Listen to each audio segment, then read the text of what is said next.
Greetings, poison ghouls.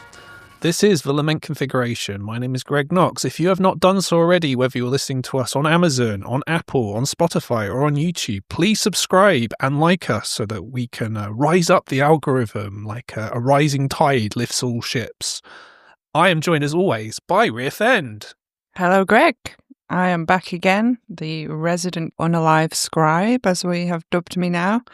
And we are back, and we are darker than the inside of Charles Manson's belly button.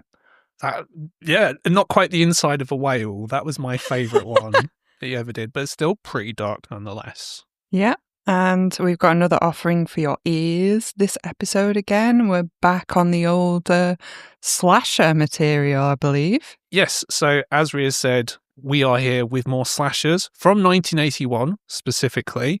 If you enjoyed the last show, I did. It was a lot of fun. And we've got another fun show for you today. Before we continue, though, I have to give a couple of quick shout outs because I promised I would.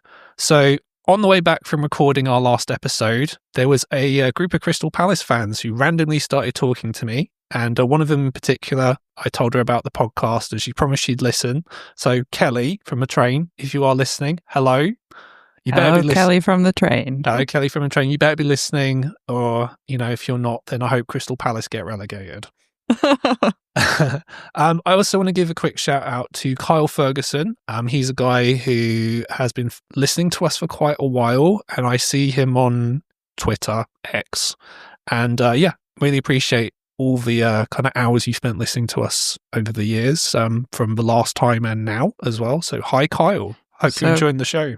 So he's one of the OGs then? Yes, very much so. Big up, Kyle.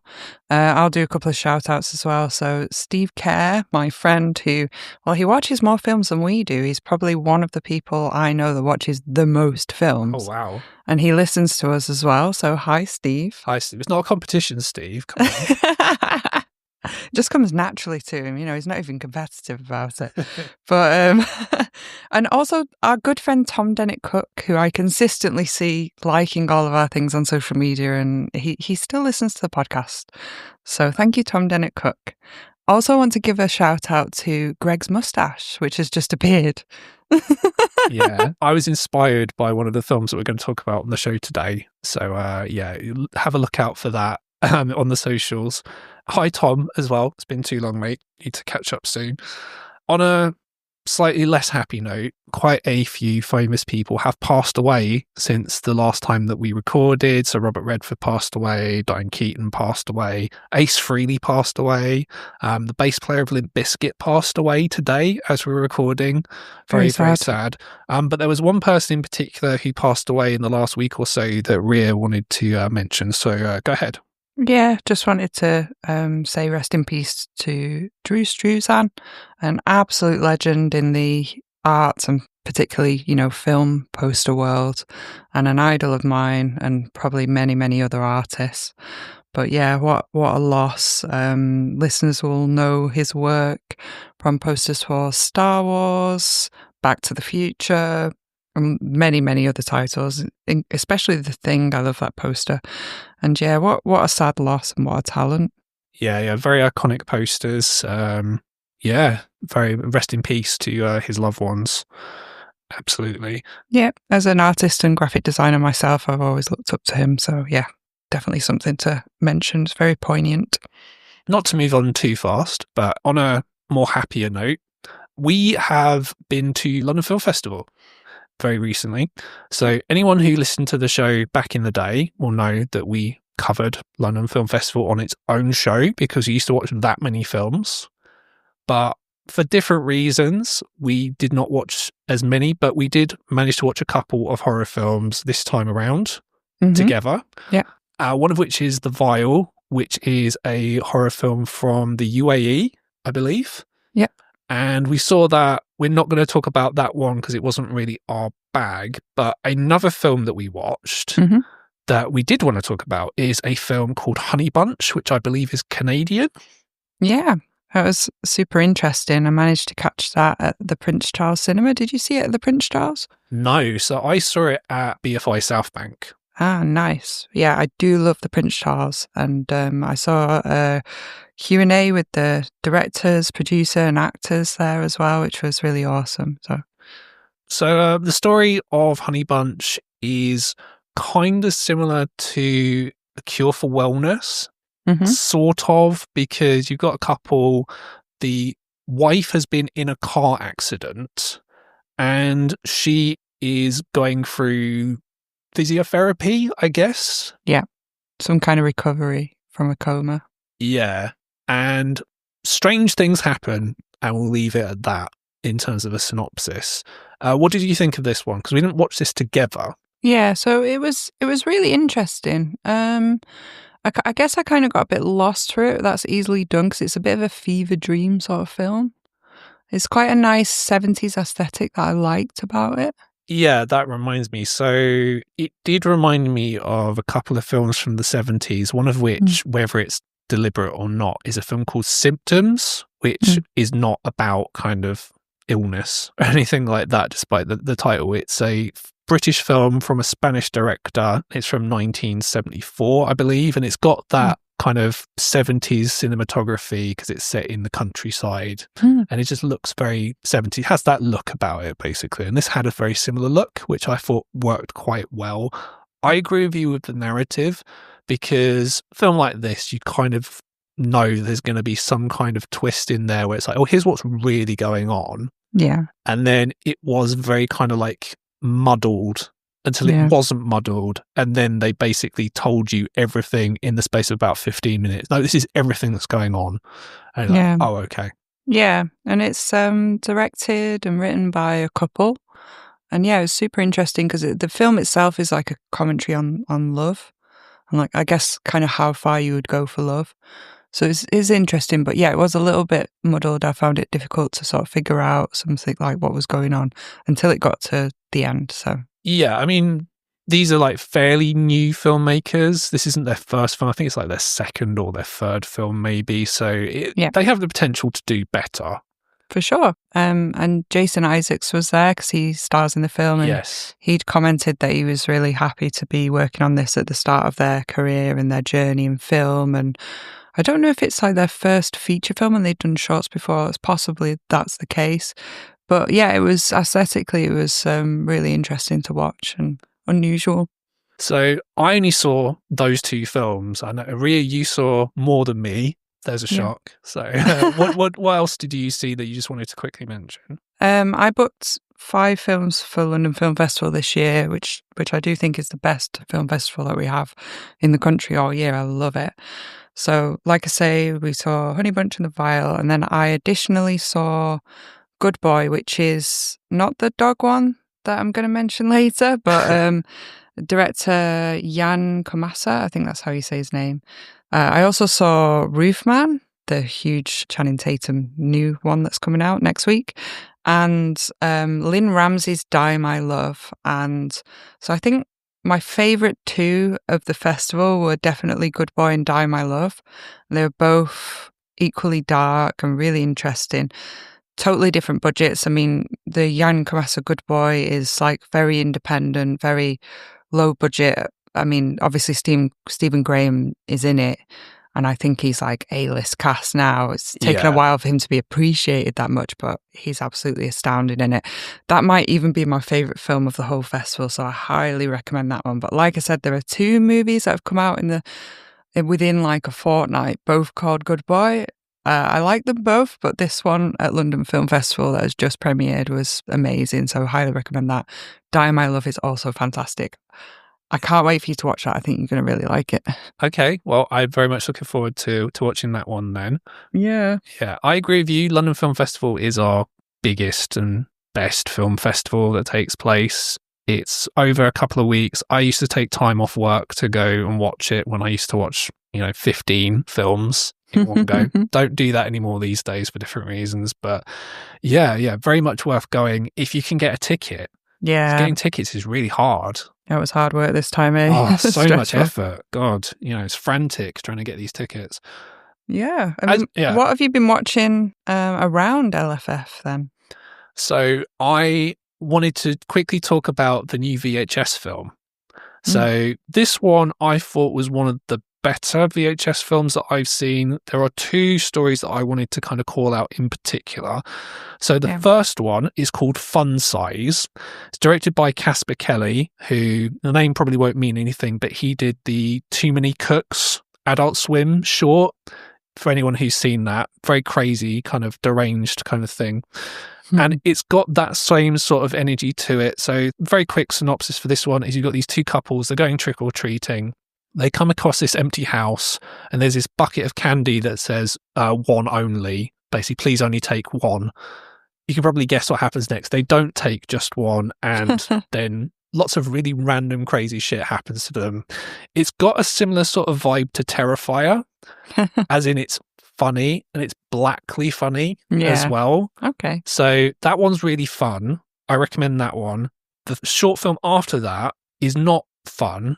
It's called Kid Print, and it's directed by Alex Ross Perry, who's the most well-known director in this VHS film, because he directed Listen Up Philip and Her Smell and a few other films. So he's quite a well-known director, and this is very dark because it involves children being kidnapped and murdered. Yikes. And it sounds grim, and it kind of is, but again, it's got this streak of very, very, very black comedy in it. So it's not like you're watching like August Underground, for example. This one is a bit more divisive. I think if you like fun stuff, you're not going to like this. But if you are in the right mood for something very dark and grim, then yeah, I recommend that one as well. It's on Shudder right now. Basically, these films are very easy to watch. Tom Cannon, my friend, who's also listening to the show right now, hi Tom, he always would say, because he loves short films, it's like if you watch like a short film showcase, even if you get one that you don't like, you just wait a few minutes and there'll be another short film afterwards. So it's kind of the same with this. So if you have that kind of mindset, then yeah, it's a good use of 2 hours, basically. Nice anthology film. Cool. What else have you seen? So you've seen The Good Boy with a Dog in It. Yeah, so I've seen 3 other new releases since we last spoke, like horror releases. And The Other Good Boy is actually my favourite that I've seen. Oh, wow. So, and another thing that I find interesting about this is this film and another film that I'm going to mention as well were scripts on the blacklist that were by fairly unknown writers that got picked up and made. And the original script for it was called Bad Boy. And so it's ended up being Good Boy. So, yeah, this film is all shot from the point of view of the dog, who's called Indy in it. Very cute dog. And he is an absolute star in it. And I think even if there are some people that are saying that this film wasn't really for them, that they didn't love it. I mean, I loved it. But if you only watch it for the dog as like the lead actor, please do, because it's an incredible movie from like, if you take that stance on it. But I think there's some really good scares in this, some good jump scares without being cliche at all. And it's a really interesting concept of how the dog observes that, you know, he has a master who's not very well, but then, you know, they're in a kind of haunted house situation and something is going wrong and the dog's observing it. So I really loved that movie. Awesome. Besides that, I also watched Him, the new Justin Tipping film, who's an up-and-coming director. So this is his first, like, sort of substantial release. And it's produced by Jordan Peele, so it definitely has that feeling about it. This also came from a blacklist script, unknown writer, and the original script was called Goat. I managed to catch this. I went on a solo trip to Las Vegas, and I caught this in a Las Vegas downtown cinema. And I had the whole screen to myself and a recliner chair, so can't ask for more than that, and fried pickles as well, so it's pretty cool. Wow. But yeah, I liked this movie. I think, I don't know, for me it was kind of lacking something and I didn't love it, but maybe it's because I'm not a huge sports fan in terms of like American football, and it's very much based on that, especially if you sort of think of it as like Whiplash vibes, where he gets pushed by a mentor or a coach really far, and you combine that with like supernatural elements, then you've got Him. It's hardcore that you watched a film on your holiday as well. So that's how much Rhea loves films, everyone. I was trying to recover from jet lag, so I decided to go to the cinema. But And you get pickles as well. You can't say better than that, can you? Fried pickles. Yeah, it was awesome. And besides that, I also watched another Cineworld special, Strangers Chapter 2, which just came out, which was okay. I've seen that it's getting slated in reviews, and it's nothing astounding. It's kind of what I expected. And really, I like these films because I really like Richard Brake in them. He's one of my favourite horror actors. Right. I just think he's awesome. So it's okay. It's kind of predictable and a little bit tropey, but it does what it says it's going to do. It does exactly as you expect. So fair enough. You can't say more than that, can you? I preferred the first one. And I think, is there a third one coming out? Maybe. I think there might be a third that one. Rings a bell, yeah. Yeah, they're kind of milking it really, but yeah. Yeah. And yeah, on that note, I've got the warning for the show. All right, cool. Go ahead with the warning. Yeah, just to give you guys a trigger warning, we are uncensored, unrelenting, spoilerific. We talk about graphic, gory, and adult topics. And we might talk about death, shock, and all those other good things. Shock and awe. Shock and awe. So, yeah, just to let you know that we will probably be swearing in this show, or there may be swear words. So, yeah, well, as I said, I'm trying to swear less these days, as hopefully has come across for anyone who's been listening since we came back. So, yeah. So, as I mentioned at the start of the show, we are talking about two more slasher films from 1981. So, we talked about Final Exam and Graduation Day. We weren't really a fan of Final Exam, and Graduation Day was kind of fun but very cheesy. Mm-hmm. So we got two very kind of, I'll say, films of differing quality on the show today. I'll just say that much. So the first film we're going to talk about today is The Prowler, which is also known as Rosemary's Killer and The Graduation. In fact, to be honest, this film could have also been called Graduation Day. It's got a very similar sort of setup as Graduation Day. I'll just say that. It is directed by Joseph Zito, who, after this film, he directed Friday the 13th, The Final Chapter. So that's the film he's most well known for. And I think he does a good job on this. Yeah. And Rhea, as always, will you tell us the story of The Prowler? Yeah, so the synopsis is: an unknown killer clad in World War II US Army fatigues stalks a small California town bent on reliving a 35-year-old double murder by focusing on a group of college kids holding an annual graduation dance. Awesome. So this is an interesting one to talk about because I don't know how you feel about this, but to me, this is better than the two films we talked about on the last show, by far. And it's got a lot of good things about it, but it's got some sort of less good things as well. So it's sort of a bit imbalanced in that regard. Would you agree? Yeah, so on reflection, like if I had to summarize, I thought it was quite a typical slasher movie. It's quite tropey, but I thought it was really classic as well. Like it has a really classic look to it. I was actually surprised the production value and the budget for this seemed to be decent.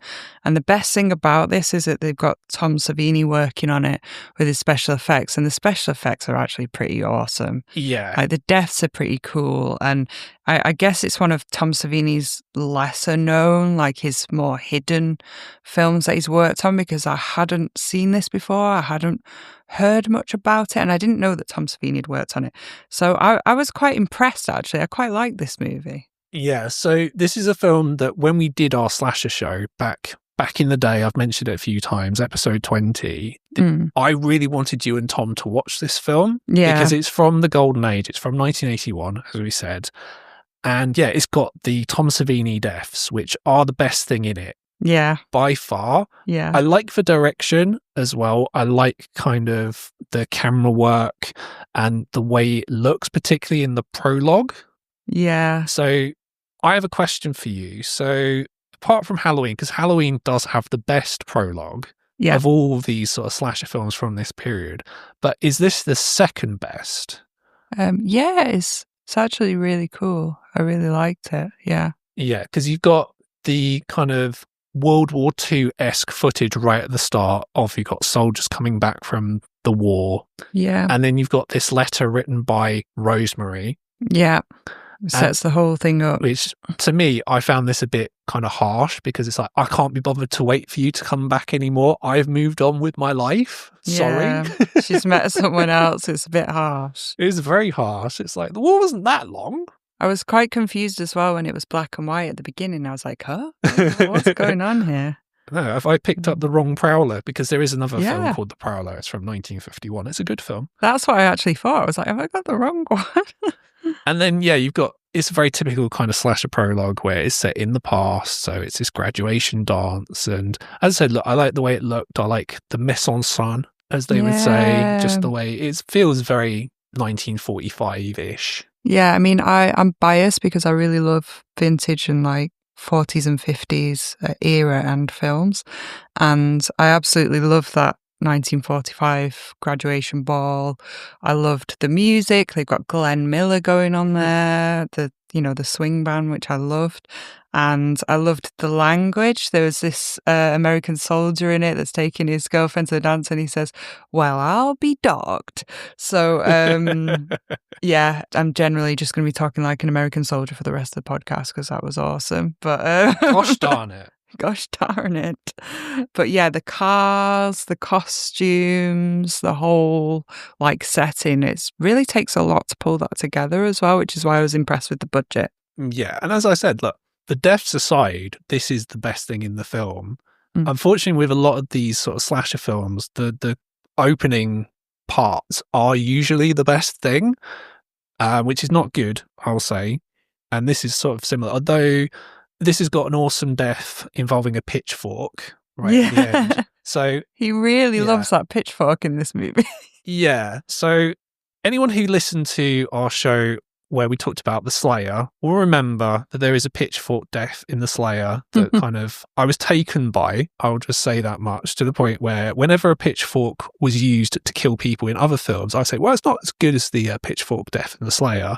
However, the deaths involving a pitchfork in this film definitely top those in the Slayer. So, yeah, although really it's great. not really a very practical weapon to use to kill people. Yeah, not very practical. Really isn't at all, but it looks awesome. Yeah. Yeah, having to use your foot to kind of really dig the pitchfork into two people at once. Again, let's say not super practical, but it looks great, doesn't it? So. Yeah. Well, another couple of things that I was thinking about this movie is that I really like the killer's costume. I felt like it's quite iconic. It reminded me a little bit of My Bloody Valentine sort of vibes. Yes, this is not the only thing that reminds me of My Bloody Valentine. It came out in the same year, so look, it's not ripping off My Bloody Valentine, but it does feel very similar in a lot of ways because there's a dance. There hasn't been a dance in a long time because something that happened the last time that it happened, and there are people in the town who are like, oh, you don't want to do that because, the killer might come back. Yeah. There isn't a Harry Warden, unfortunately. No. Harry Warden, just giving the killer a name gives it more gravitas. It's just the killer in this doesn't have a name. He's just a prowler. Yeah, he's just a prowler. But yeah, I thought like his costume would make a great Halloween costume. Like it's quite iconic. I liked that about it. And I felt like the deaths they got better as they went along. So it was like, a real build up to like a big final death, which was really impressive. Yeah. So this is another film, just to kind of tie this off before we kind of move on too much. This is another film where the killer's identity is a secret until the end. It's a whodunit, but I don't think it's a very kind of good whodunit because the killer is very obvious. Yeah. To me. It's quite obvious. It's fairly obvious who it is. And we'll go into why kind of a bit later on. But yeah, in that regard, yes, I would say that the death you're referring to is awesome. The best deaths in the film, though, take place within a couple of minutes of each other. Yeah. One of which does involve a pitchfork again, but the other one, which involves a guy getting a knife literally put right through his head. Through his chin. Yeah. It causes his eyes to go white. It's just very grim. That was really weird. It's like he gets taken over by something evil. That kind of filmy white eye sort of look. Possessed. Yeah, very strange. Yeah. I realised at the end that obviously that ties into something at the end that they'd thought through, but it doesn't make much sense in the moment. No, it doesn't. Again, we'll go on to kind of why a bit later. But yeah, so those two deaths I thought were the best ones. And look, all the deaths are brutal and they feel very visceral. Like you do feel these people, like the life literally leaving their bodies as they're being killed. Yeah. There's also like some decent acting in this. I don't know about that. That's a bit of a stretch. Way better than the other movie that we're going to talk about. Yeah, but it's not a very high bar, is it? No. Well, I mean, yeah, they had a few red herrings for who the killer might be, but it did seem fairly obvious because the actual killer has like this huge alibi of like why he's not going to be there, apparently. Yeah, sure. Which becomes obvious. Yeah, so, all right, if we're going there, fine. So, bear in mind the killer, right, so the first murder takes place in 1945. It is now 1980. Mm-hmm. So, the killer is going to be an older person. Yeah. Unless they do the My Bloody Valentine twist, which they didn't. Yeah. So, once you get around, okay, who is old enough to realistically be the killer in this film? So it's like, well, it's not this guy because he's an obvious red herring. Red herrings, basically, I've talked about this before. Basically, if you have a character in a film like this who's presented as a bit too suspicious for their own good, where they make it really, really obvious, oh, this person looks a bit shifty. Yeah. Don't they? It's not going to be them because that's silly. Or you get a character who's a prophet of doom. So there's a Prophet of Doom style character who is Kingsley, who is the man who owns the shop in town. Yeah. And he turns up at one point and it's like, oh, there's something going on at the graveyard. Why aren't you there? Yeah. Sorting it out, guys. Could have been him. Guess. Yeah. Which leaves only one person who is very suspiciously not there because he's on a fishing trip. Well, I mean, the other red herring was the father of the girl who died, wasn't it? Right. The guy in the wheelchair. But they make the point several times of saying that he had a stroke, he's in a wheelchair, and he's not very mobile. So you kind of think, is that fake? Is it real? Yeah, sure. And there are films, I've seen Giallo, that do this, where a character will be disabled and it will turn out, no, they're actually not disabled. But they didn't think that far ahead.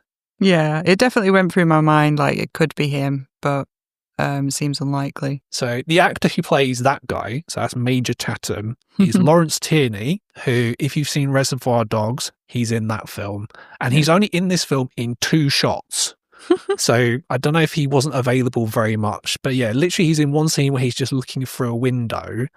And there's one scene where he's just being very creepy. He's just outside in his wheelchair for some reason, and he grabs our final girl, Pam, as she's trying to run away. And then he's just not in the rest of the film. It's really bizarre because they're in his house a lot, and then he's just not there. Yeah, where is he? And he's not dead. So. Also, that second bit that you mentioned, the second scene that he's in, he's wearing black leather gloves and he grabs her and he just won't let go of her. And I was just thinking, but why is he grabbing it? Like, it's not really, doesn't make any sense.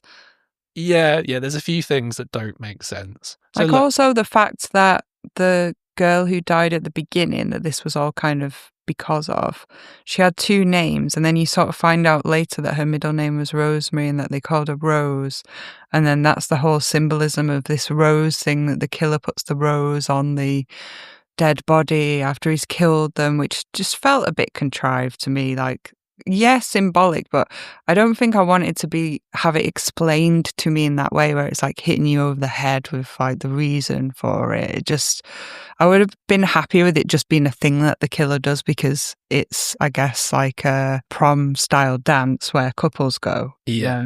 I don't think I needed to know that it was because of her name. But yeah, and that didn't really tie into anything anyway. Because it's just, I don't know, it's just backstory that didn't really serve any purpose, because the killer who it is the sheriff. Yeah. I'll just throw it out there. Basically what you said who it is anyway. But we did warn you, we had spoilers. Yeah, sure. This is a very old movie. It's a movie from 1981.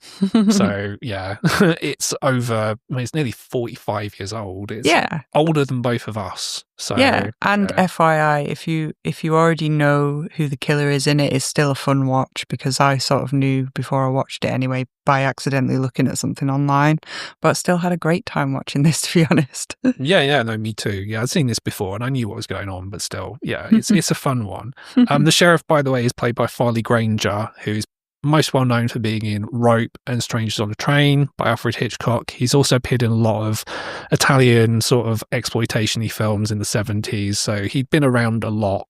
And yeah, I think he's the most famous person in the film, which is, he's not really in it that much apart from before his fishing trip and then at the end, obviously, when we find out that quote unquote fishing trip. Yeah, sure. Yeah. Another thing that I liked about this movie is that it's yet another slasher film where they've got like a resident band in it that provide most of the cheesy 80s soundtrack, which if you listen to our last episode, our other slasher episode, there's definitely, is it one or is it both films in that had an actual band? I believe it's just Graduation Day. Yeah, just Graduation Day. That had felony in it, yeah. Well, this one has a banding called Nowhere Fast, and one of their tracks is called Disco Blood, which is absolutely hilarious, and I was really trying to get it so that we could put it at the end of this episode of the Lament Configuration, but it's very difficult to find, so I guess if anybody has it, please comment underneath on our YouTube video or put it in the comments on whichever platform it is you listen, because we're trying to look for Nowhere Fast tracks anywhere. Yeah, very kind of cheesy sort of 80s style rock music, basically. It's just very, very funny. And the singer of the band looks like Kenny Omega as well, which I couldn't, get past. I thought it was very, very funny. Yeah, this film is interesting in the sense that you mentioned how, it's got lots of tropes of slash films. And look, it's from the time where those tropes weren't really a thing. Yeah. So they're not cliches yet. Although, I mean, they kind of are. Like, you've got the first-person perspectives, and there's the stalking and all this kind of stuff, right? Yeah, so it's still surprising at this time. But they do the final girl chase halfway in the film, which I thought was a bit different. That's one of the issues with the film. So I'm not the first person to have mentioned this. The big problem with this film is pacing. Yeah. So the first half of the film I really enjoyed because it's paced really well. So you've got your prologue, you're then introduced to the characters, and then there are 3 awesome deaths, basically. And then there's a little bit of kind of our 2 main characters, so that's Pam and Mark. Yeah. So Mark is the deputy sheriff, basically, and he's there while the sheriff is, quote unquote, on a fishing trip. Yeah, so he's our hero, and she's like so typically the final girl that she's like, she wants to be this career woman. She's working for the local newspaper as a journalist, and she's doing research into this murder case that happened before. Very buttoned down, very kind of like sexually repressed as well. Blonde hair. She likes the deputy, and but she doesn't know if said anything. Yeah, she doesn't know if he likes her. He's kind of like flirting all around, and she's just like pining after him. She's a bit of a bitch, if I'm being honest. There's a couple of times during this film where she's just being very bossy. And good for her. Well, no, I just meant like because she's just not very good at communicating. If she would just communicate to Mark kind of how she feels, like not expect him to guess, then it'd be less of a problem. Mark, by the way, very funny. I thought he looked like Cillian Murphy with a giant chin, basically. Yeah, he does a little bit. Good old Mark London. The bit that I didn't like was where he was like, he read her name in the paper, like, oh, she's actually done an article that she wrote. So he reads her name out and he's like, very impressive. Like, oh my God. Like, oh, she really does have a job. Like, she was telling the truth. It's like, oh, fucking hell. The problem with them, though, they're not the worst examples of this. See you in the next film that we're going to talk about. But they're very milquetoast. They don't really have... What does that mean? Okay. All right, so they're a bit bland. Oh, basically. okay. So I'm just saying, like, they don't really have anything particular about them, and you'll see a lot of slasher films from this time have this same problem, where the side characters, so the people who die earlier in the film, are the ones that have a bit of personality. The lead characters are just a bit boring, and they're the people we're kind of expected to follow. So the better slasher films are the ones where like those characters have a bit more about them. So let's say Nancy from Nightmare on Elm Street. Yeah. Right? Way better than this character. Yeah. The side characters, the ones who in theory are going to be a bit more exciting, they either die really quickly or they're just sort of just off to the side, kind of just doing their own things. They're not in the film that much. Yeah, true. And so as a result, there's kind of a lot of padding. So there's a lot of them kind of wandering around empty house. So the Major's house, there's a lot of like, oh, I'm in the dark, I'm just going to wander around this empty house. Or there's a bit where they're wandering around a graveyard.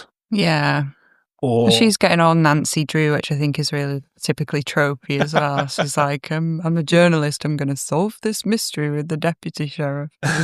How dare you not take me with you while we was trying to solve this case. Oh, that's the bit you mean bossy. Okay. Yeah, she was very bossy in that period, yeah. All right. Yeah. Or there's characters. So there's two random characters who you'll get these in films like this where, look, they just want to find somewhere quiet just to get off with each other. Yeah, go and have it away. And they go to this basement, they get off with each other, and then you never see them for the rest of the film. Oh, yeah, they didn't even die, did they? No. So why were they even there? It was supposed to be like a false thing where you're like, oh, they're going to die, and then nothing really happens. But yeah, it just wasn't very well executed. The other thing was that, what was it, the caretaker was supposed to be sleeping in the basement on this dirty old mattress. They'd already said that earlier in the movie. And then they're down there, like, basically having it away on the dirty old mattress, which is really gross. Yeah, and he's watching them. It's really gross. Yeah. Like, I wasn't a fan of that bit. It was acceptable in the 80s.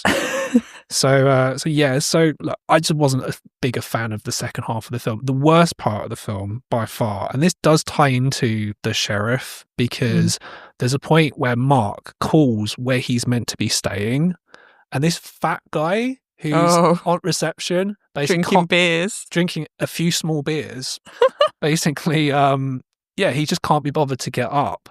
So we spend minutes of our time watching him pretend to get up to check his cabin.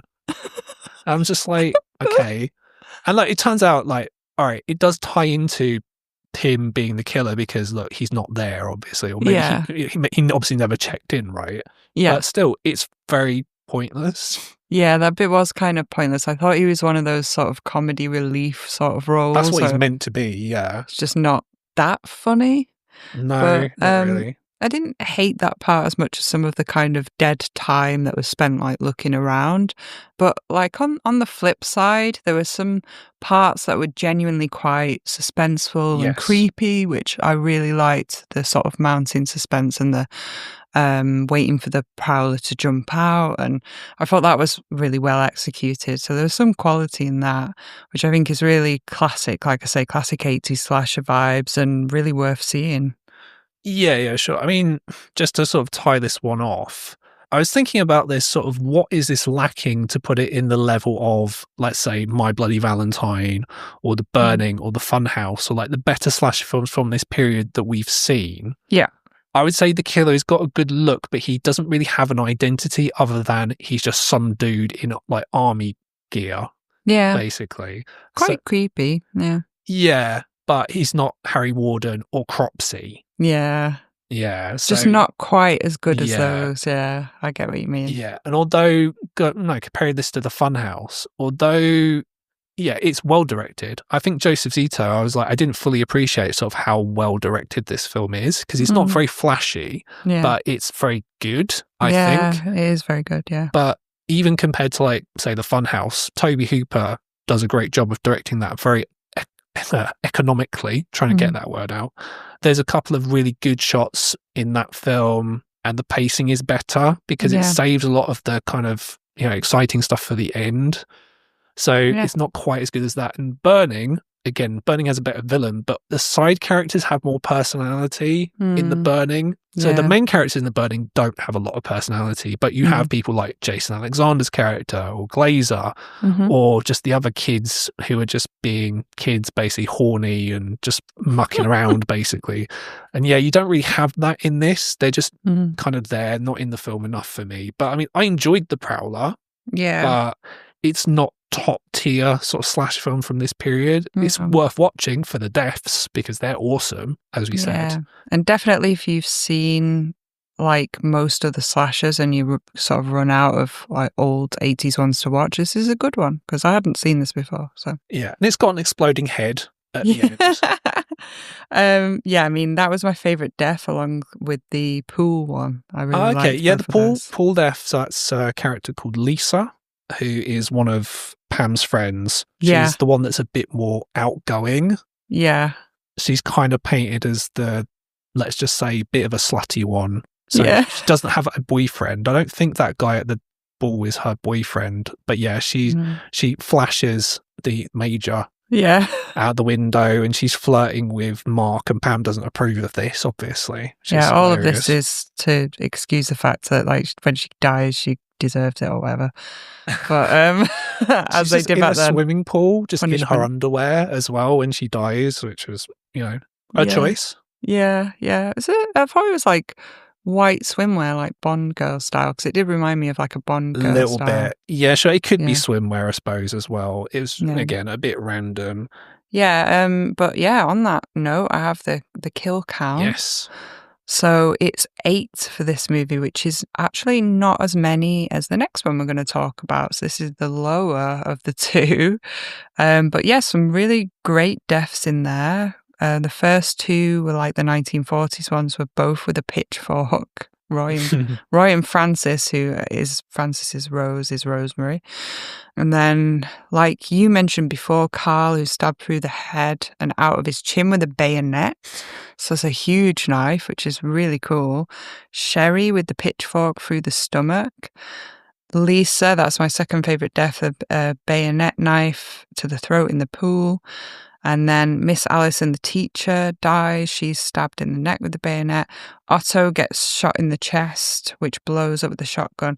And when I saw the final death, it was actually so unexpected that I said really loudly, "Oh, blimey," which I just thought is so British. Blimey, Charlie. Oh, blimey, so British. But yeah, it was quite shocking, actually. So yeah, the final death, the Prowler gets his head blown up with the shotgun. And yeah, you got to see this. It's really impressive. Yeah, it's pretty cool. It's not as good as the one in Maniac, which is also Tom Savini. And also, it's not as good as the one in Scanners. That's like the top tier head explosion. Oh, that is a good head explosion. Yeah. Love a good head explosion. It's still pretty good, though.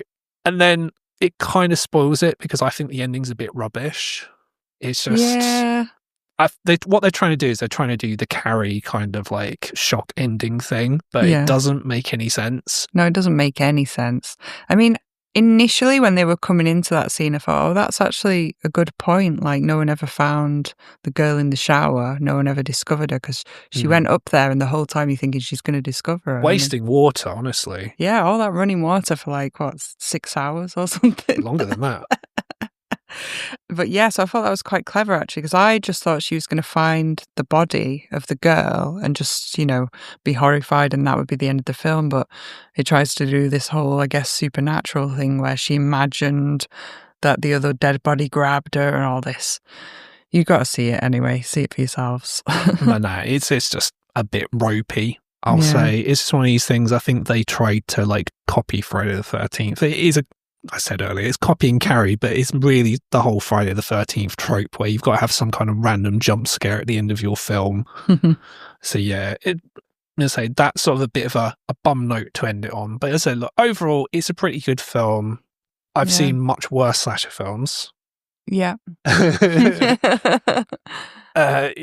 this is a decent one. It's pretty decent, yeah. If you want to watch it, there are quite a few options at the moment. So if you want to stream it and you are in America, you have the option of Tubi, of course, Amazon Prime, Fandango, Philo, and Shudder. And if you're in Canada, you have the option also of Shudder and AMC Plus. Now, if you want to rent or buy it, so as in pay money in order to not own it properly, then you can do that in America on Amazon and Apple, and also in Canada via Apple. Now, if you want to own it on physical media, there's a couple of companies who have this out on Blu-ray. They're Blue Underground and Umbrella Entertainment, who are a company based out of Australia who do good work. And they're both region all. So anywhere you are in the world, you can buy those and own them. So pretty good slasher. I would say that is better than both films that we watched on the last show.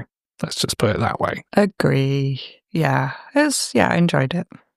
Now, a film that is not as good as either of the films we watched on the last show, which, considering we didn't really think much of them, is quite an accomplishment, I must say, is the next film we're going to talk about, which is Home Sweet Home. Now, this is directed by Nettie Pena, who I think this is her only film that she directed, because, yes, this film is directed by a woman. Yes. Which is one thing I do like about this movie. I was very, like, yes. A rare thing to have a female director of a film in like 1981. Especially a slasher or a horror. Yeah, great. Yeah. And it's only known as Home Sweet Home. And it's something. I'll just say that. So yeah. I've got the synopsis. An escaped mental patient steals a station wagon and makes his way to the Bradleys' Thanksgiving celebration, where he plans to make them a little less thankful. Very witty there. I mean, this definitely could have been called Thanksgiving, which we have had more recently, Eli Roth Thanksgiving. But cue the turkey jokes, because this is an absolute turkey of a film. Oh, it really is. And it's set in LA. And also, do you remember on I don't think it was last episode, the one before, I think, where I said that basically the whole movie could be summarized by the fact that three couples are just getting it on throughout the movie? Yes, that was Burial Ground. Yeah. Burial Ground. Well, this is pretty much the same concept, let's say. Yeah. Plus one really annoying guy who's supposed to be the kid who's just running amok through the first half of the film. Yeah. And his name is actually Mistake Bradley. Yeah. Yes. So this is another episode where we have a film with a character with an amazing name. Yeah, I love it. So yes, the character in this film who is very annoying. Yeah. And his name is Mistake. Yeah, Mistake. That is not a mistake. His name is actually Mistake. And all through the film, the poor guy, they're just going on about how much they want to kill him, like do away with him. Felt kind of sorry for this kid, you know. No, fuck that. Nobody loves him. He's got this Kiss makeup on. He's all rebellious. Yeah, I think it is meant to be Kiss, although he doesn't have any actual specific Kiss makeup. So he looks more like a mime, because it's just white with sort of black eyeliner, I guess. Yeah, and I mean, he was clearly hired for his additional skills as an actor, which is playing guitar and doing magic tricks. Yeah, and running away. But yeah, I mean, the theme of this with the escaped mental patient, that does feel very cliche. And it really is. At the time, you know, I guess people were more afraid of mental health. This was quite taboo, I guess, or it's taboo now. Yeah, but he was on PCP, Rhea. So, oh my God. Yeah. That part. So the opening scene made me laugh so much, possibly laugh almost as much as this killer does throughout the entire film, because this guy is like, I think he's like described as 6'3". He's like muscle bound. He's an imposing figure. Yeah, he's hench. And he just laughs throughout this whole movie like the Joker, just chuckling away. Like, it literally is like the Joker. And when he steals a station wagon at the beginning, it's like he does the first kill in under a minute, which is pretty impressive. No time wasted whatsoever. Yeah, and like his own story is on the radio as he's stealing the car, which is very, very convenient. Yeah. And then he injects PCP into his tongue. Like, that's pretty hardcore. Yeah, sure. Where would he have got PCP from, by the way, if he's literally just escaped from a mental asylum? But never mind. I have no idea. He also looks quite well dressed, I guess, considering he's just got out of the asylum. I guess so. Jeans and a t-shirt. Well, he's quite like well groomed, isn't he? He's all neat and tidy. Jay Jones, that's his name, we're told. So yeah, all this like exposition up front, basically. Yeah, I love kind of films where they have the exposition on the radio. Yeah. As everything's going on. It's so convenient. It's like, oh, this man with this name has escaped from a mental institution for killing his parents, and he may be on PCP. Yeah, that bit really made me laugh. But it was like he's doing drugs, and I'm like, what? Why is he putting that needle into his mouth? Oh, well, do you know what else is convenient? the stamp that was on his hand that said "Home Sweet Home," because I was thinking, why would you have your hand stamped with that? Like, is that the name of the institute he's escaped from? No. It was not called that. It was called Hobart State Hospital for the Criminally Insane. Wow. So it was not called Home Sweet Home. This is immediately followed by my second favourite death in the film, which is an old woman. I put old woman in quotes because it's clearly a stunt man just dressed as an old woman. Oh my God. He drives the car into her, she hits the bonnet and there's all blood all over the bonnet. You don't actually see it, but yeah, it's iconic. And he's just laughing uproariously at what he's done, which is... Yeah. And something else that I found out about this movie, which is pretty cool, is, well, I guess this is where this came from, but the writer of this movie, he only wrote this movie and he worked in the sound department on Evil Dead 2, so I guess that's how he got his in with this. Wow, yeah. I mean, one of the things I find interesting about this film is the killer. He's played by a guy called Jake Steinfeld, who apparently was like a bodybuilder in real life. And he got quite famous, I think, at that time, although obviously we're not American guys, so we can't back this up. But apparently he was well known. So it's not for show. Like, he actually, is legitimately like a bodybuilder, like a big, strong guy. Also, Jake Steinfeld is in Ratatouille. Very randomly. He's not a major character in Ratatouille, but he's in Ratatouille. Random. Also, not the most famous actor in this film, as we will go on to. But yeah, I agree with you. So go to the house. My favourite parts of this film are in this sort of 20-minute period where everyone is just in the house, driving each other mad and or trying to have sex with each other. Yeah. It's so funny. The best, the thing that I like the most about this movie is it just made me laugh so much that they spent 5 minutes looking for peas. And I would like to say, I mean, you guys can do this, I probably won't, but if you like a drink, because I don't drink, but you could play a drinking game with this movie, and every time they say the word peas, which is a lot, by the way, it's a lot, it's so you could much. take a shot and you would be nicely oiled by the end of this film, let's say. And it's only during this one period as well. It's not throughout the whole film. There's 5 minutes where the guy whose house it is basically trying to find these peas. And he's like, oh, she only loves me for my peas and all this. They're making such a huge deal about it. I get it. It's Thanksgiving dinner and they want to have a feast. But when they finally find these peas, it is a can of peas. It's just a can of peas. It's nothing special, but they spend so long looking for them. It feels like it stretches on for ages. But when I checked, it was like 5 minutes in the film, which is valuable real estate in a film time, But I mean, other things I can say about this film generally as well is that when I read reviews on IMDb or Letterboxd, lots of people describe this as literally unwatchable. And the lighting in it is really terrible. If only they had done that, this would be such a better movie if they'd lit it properly. Because I think that there are scenes in this where they are literally using a torch outside in the dark. And that is not an exaggeration. You can tell they're shining a torch on an actor. And FYI, that does not make it very visible on screen. That is really bad. No. And look, I mean, you can't really find this. It's available on DVD. I'll explain at the end where you can buy this on DVD if you really want to. But I watched this on YouTube because you can find it there pretty easily.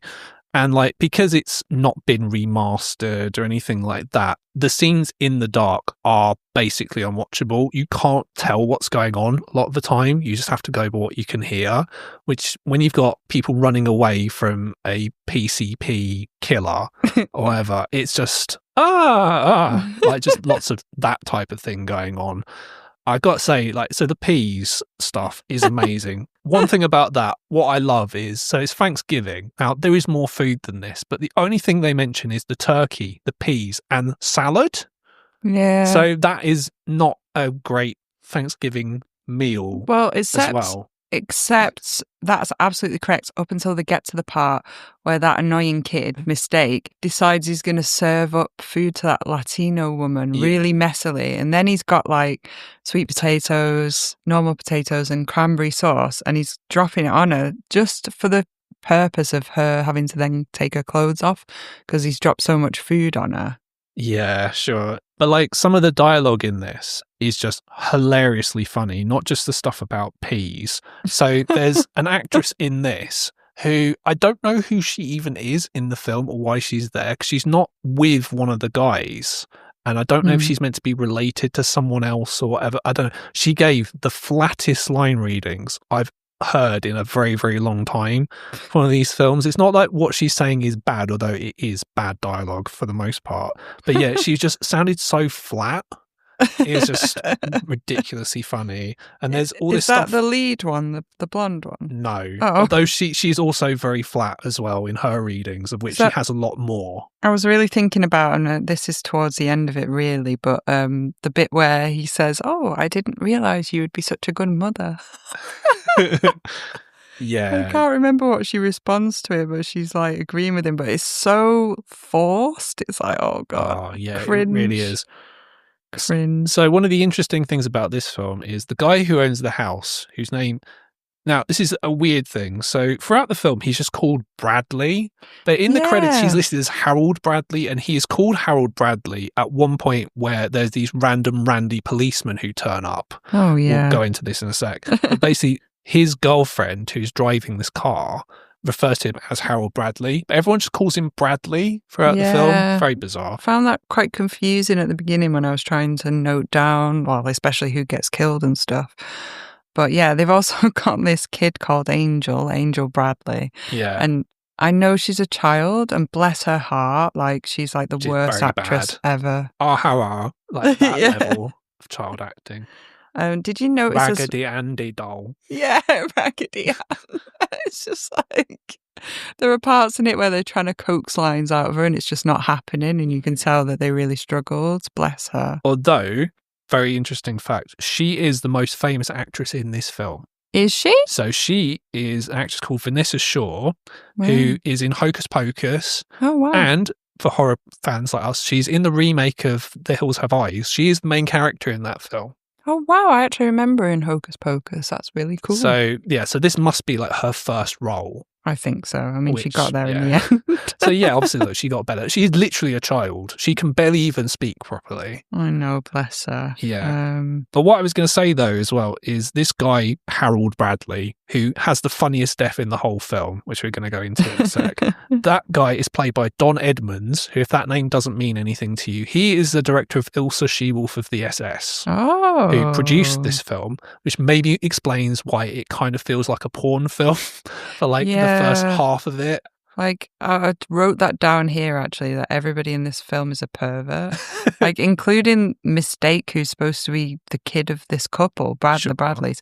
And he, like, walks in on his parents doing the deed, let's say. That's not his mother, but yes. It's his stepmom. It's just his stepmom, but even still. But she's got no top on. It's like, oh, dude, that's kind of gross, you know? Multiple characters chase him around, which is very bizarre. Well, he's like noodling away on guitar and saying things like rock and roll forever and things like that.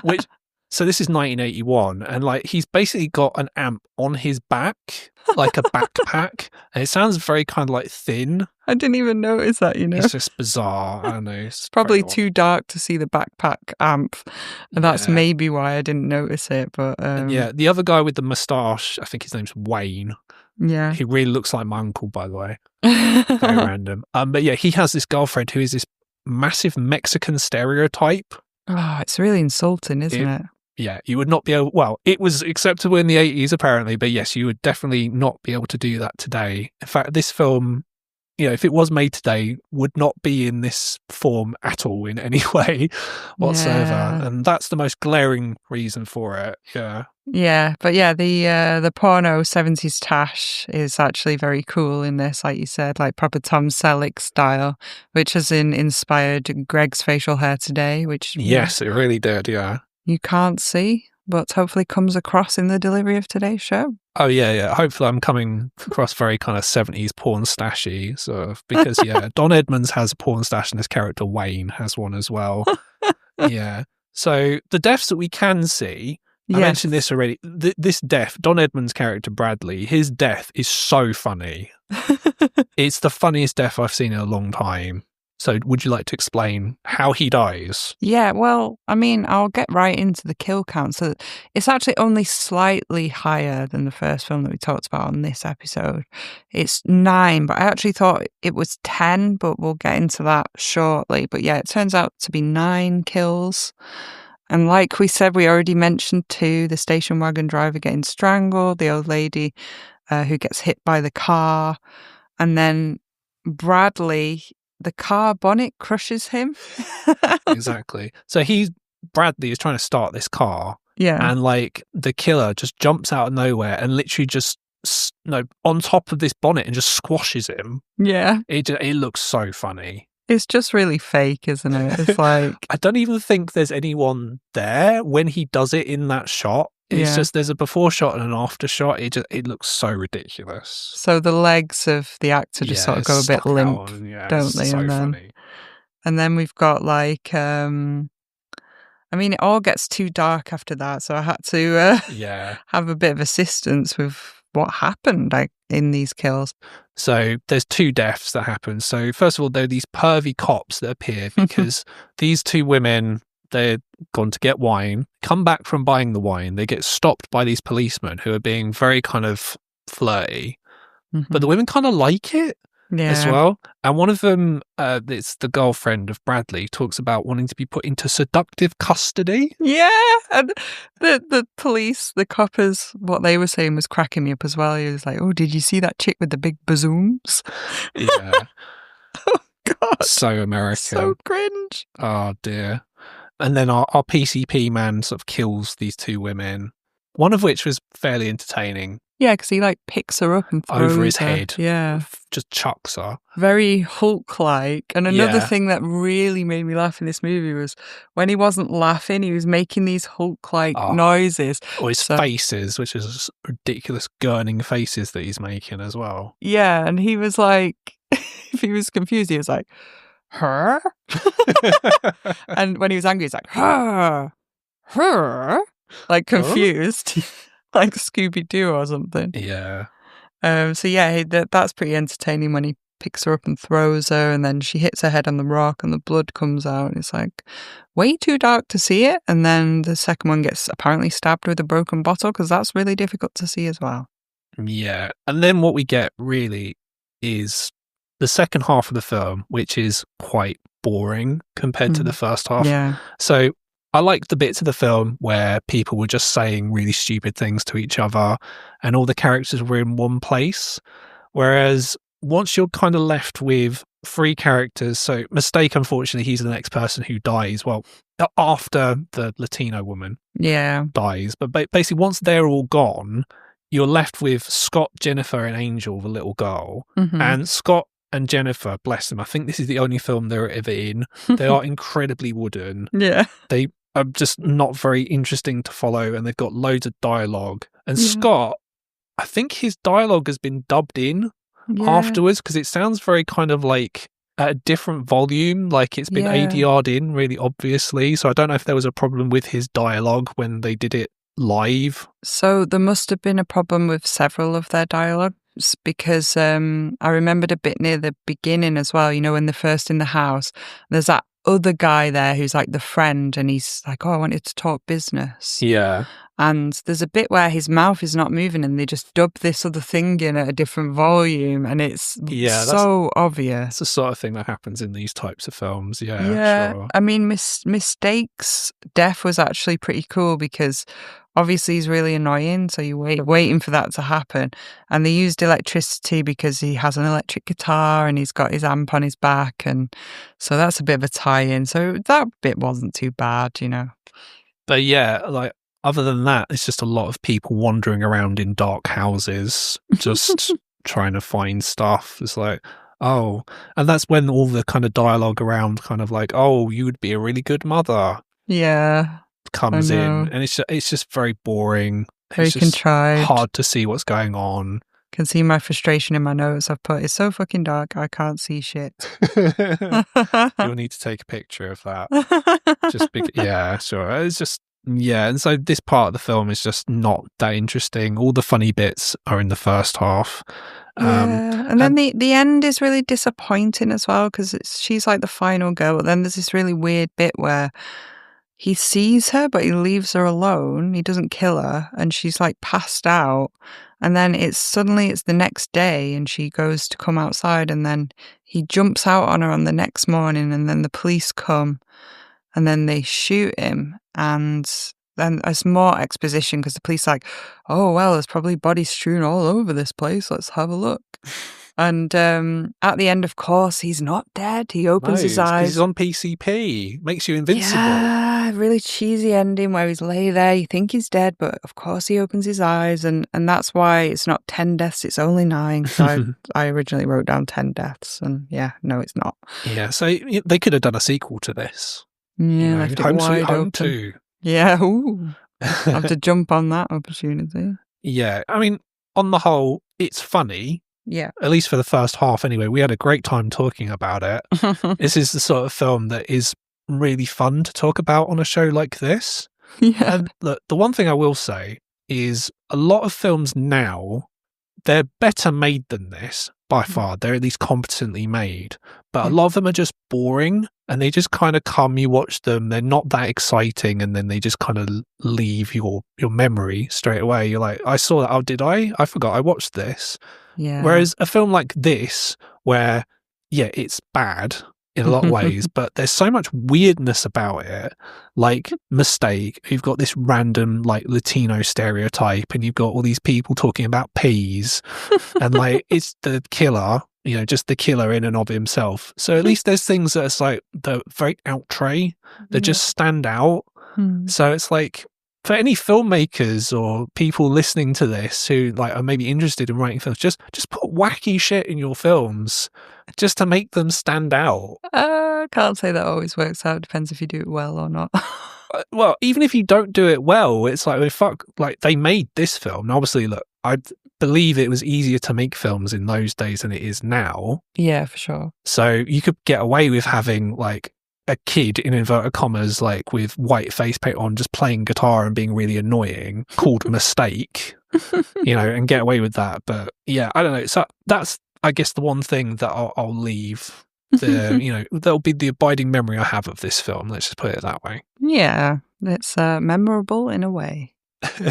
In a way, for sure. And as I mentioned, look, I saw this on YouTube. Rhea saw it on YouTube. Yeah, it's not on Blu-ray. It is apparently available on DVD in this country, strangely, from a company called Avenue Entertainment, and it's Region 0. I don't know if it is available still or not. Why you would want to buy this, I don't know, unless you're a massive completist. Just watch it on YouTube if you're desperate. Yeah. Maybe turn it off after the first 30 minutes. Yeah, I was actually curious because I've got a little collection of horror VHS because I like old school media like that. And so I just quickly checked on eBay and it's £180. Oh yeah, but there's a lot of stuff on eBay. People just price the shit out of things. Well, it's the only copy, so it must be quite hard to get on VHS as well, but I would have liked to have owned that, but not for £180. No, no, it is definitely not worth £180. Please do not spend £180 on Home Sweet Home. Like, whatever you do. Nope. No way. So we are both on Letterboxd, as I mentioned. So just, I thought, a quick fun thing to end this part of the show on. So you'll be very pleased to hear that I rated this 3 out of 10. So 1.5 out of 5, basically. And I did a review of this where, in fact, I did mention the possible drinking games you could play watching it, including every time they mentioned peas. So, did you? Yeah. That's exactly what I was going to put. Yeah. So if you are on Letterboxd, I am on there. I am on there as Worst 8 Movies. And Rhea, you are on there as... I'm on there as Fend, RIAFEND. Yeah, so if you want to check out our reviews of the films that we're watching as we're doing the series on Section 3 Video Nasties, then that's the way that you can do that. And if you want to just follow us, the Lament Configuration generally, as I mentioned at the start of the show, look, we're on Spotify, we're on Apple, we're on Amazon, and we're on YouTube. So please subscribe if you have not done so already. If you want to follow us on the social media, we are on Instagram and Twitter X, as Lament Horror. So we post things. We'll let you know kind of when the show's ready to go. Post lots of fun stuff. I've been posting photos of my physical media collection, of which there is quite a lot. Because, yeah, I'm one of those people. So, yeah, if you want to check all that out, then please give us a follow. Ria, you are on social media as well, aren't you? I am on social media posting about events and films that I'm going to watch and screenplays that I'm writing as well, writing my horror screenplays at the moment. And I'm on there as Ria_Fend, that's Fend. So that is Twitter X, Facebook, Instagram, and Threads as well. Yeah, all over social media. Mm-hmm. So the next episode is going to be not slashers, sorry. So there are more Section 3 video nasties that are slashers, but we're going to do something a little bit different on the next show. So yeah, if you want to find out more of that, please tune in to next time. And we're going to leave you with a song from the Prowler, of which we don't know yet. It depends what we can find to stick on the end. So yeah, hope you've had a good one. And yeah, we'll see you next time. Peace out.